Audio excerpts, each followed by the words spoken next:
Hey guys, so I know we can't gather together, we can't be together, and it may be hard to, you know, get on a live stream or something like that. So tonight, I thought it'd be easy for you guys to, number one, for me to get to reach out and hopefully give you some words of encouragement, and be able to give you maybe some additional words God's given me for you. Hopefully, we'll be able to gather again soon. I'm really looking forward to that day. Hopefully, it's not too long. I do want to give you some words of encouragement. First, stay strong. I know that this quarantine, it's not been easy. It's been progressing, and it's hopefully nearing its end. But stay strong through this time. Stay safe. Don't be stupid. Don't be going to a concert that has people from all over the country or even from all over the state. Just be smart. Think about other people. That's one of those things I think is being lost is, you, being younger people. We may not be affected, or the very least, the chances of us dying is very, very small. But be smart, because there are people that are at risk. And so be strong, stay safe, don't be stupid. And if you're not already, I want to encourage you to get into the Word. Staying in the Word is essential. It helps us in so many ways, and one of the ways I'm gonna, in my short little lesson I'm gonna give. I'll share one of those ways. But if you aren't already, or if you've been in the Word but maybe you don't really have a plan, I have a challenge for you called the Job 21 challenge, which doesn't mean Job chapter 21. It means in 21 days read the book of Job. There's 42 chapters, which means there's a lot of chapters, but what that means is per day you just read 2. And the reason behind this is because when you read the Bible, reading the Bible can become a habit. Just like bad things, good things can also become a habit. And they say that doing something 21 days in a row, 3 weeks straight, is a great way to create a habit.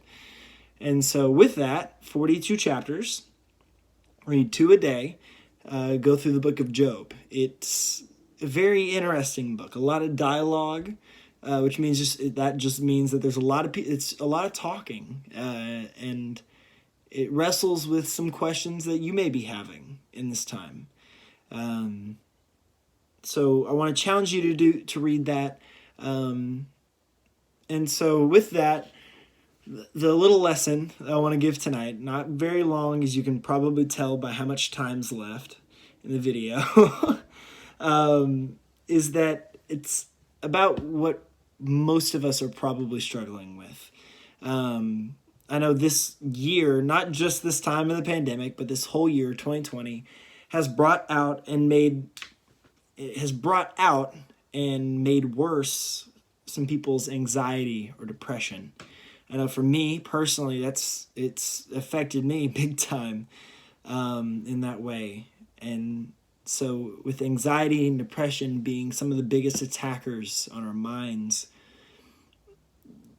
we sometimes look for the answers of how we're going to beat this. Medicine can be good at limits, and talking to people is essential. I would encourage you to do that if you aren't already. But looking at this whole year, you've got, we've lost some great inspirational leaders, such as people like Kobe Bryant. I know that hit a lot of people, with him and his daughter and some other people dying in a devastating accident. We had that. We had the events that happened in Australia with the fire. That does not feel like it was this year, but it was. And we had that to, of course, this pandemic. And even the murder hornets, it's new, but I wouldn't worry too much. But with all of these things, it feels like we're not getting a rest. And so, of course, Satan's going to use these things. And the reason I brought up Job, a second reason of why I'm challenging you to read Job, is because Job deals with a lot of stuff, a lot of thoughts that we probably are struggling with just as well. Job, if you don't know anything about him, the book comes right before Psalms, the biggest book in the Bible. So if you just split the Bible open right in the middle, flip a few pages to the left, it's probably near that area. But Job was a man, this is one of the oldest books in the Bible. He lost everything. And of course, it explains in the first few chapters what exactly happened. But this man lost everything. He lost everyone in his life except his wife. He became within an inch of his life. This man was on the verge of death at all times. And his best friends turn on him. And so this man, if there's anyone in the entire scripture, with maybe a few exceptions, that probably could have had the highest level of depression or anxiety, it's probably Job. It's easy to read the book searching for the answer of, why do bad things happen? In fact, that's one of the themes of the book, is trying to answer the question, why do bad things happen? Especially to good people. But what's interesting is that by the end, the book gives its answer. And it's maybe not the answer we're looking for, but it's a good answer. Job shows us an image of something we need in our times of struggle, and that's to not turn our back on God during these times. In the past month or two, if this time has taught me anything, is that Satan wants us to feel alone, even from God. He wants us to feel as though our friends and family are against us, as those in authority are in opposition to us, and that nothing we can do can change any of it. I know that if with social media, I see a lot of that.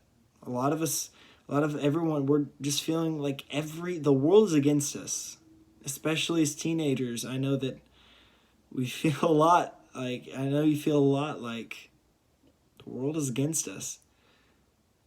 But remember this. The fight inside your mind, this depression, this anxiety that's going on in your mind, it's not an earthly battle. It's not something that's you are equipped to deal with just with your own skill and all of this. It's not. It's not an earthly battle. It's a spiritual battle. And it doesn't have a simple answer. I know that you could find online, it's like, here's a simple trick to beat depression.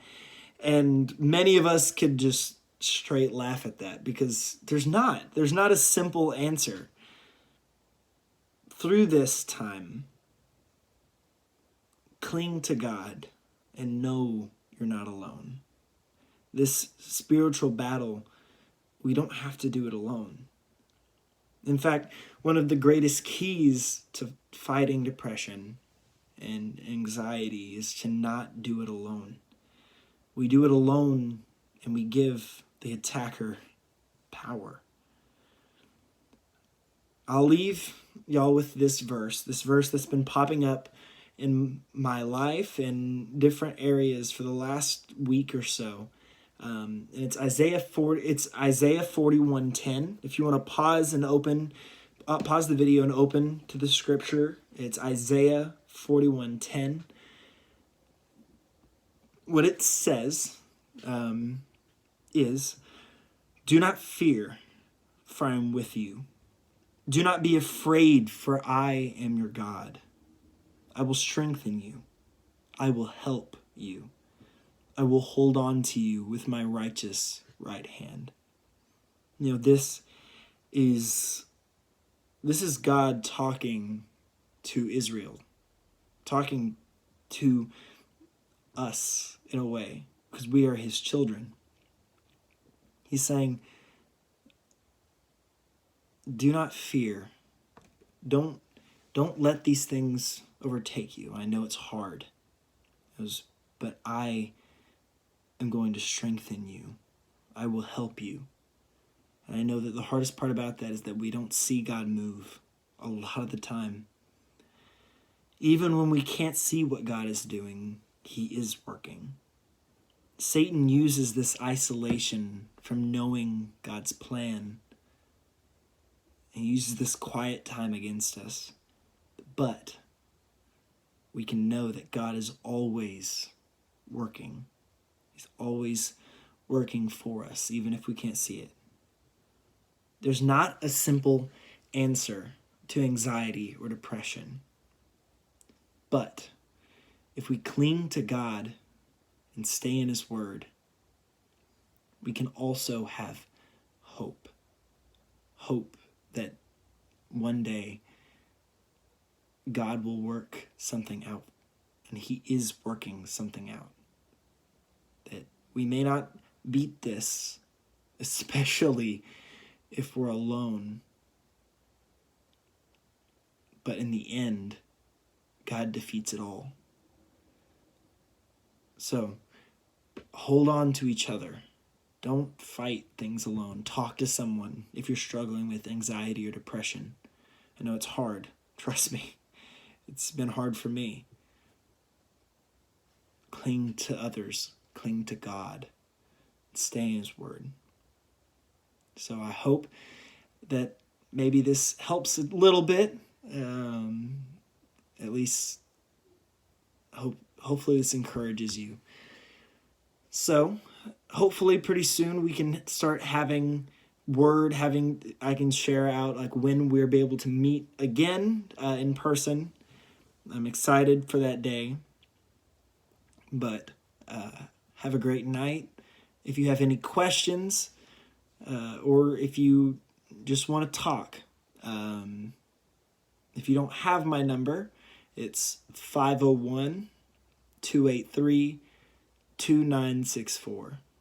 I'll say it again. It's 501-283-2964. Just shoot me a text or give me a call. I love you guys. And it kills me not to be able to meet with y'all. So, have a great night. Stay safe, stay strong. Don't be an idiot. And hopefully we'll see you soon.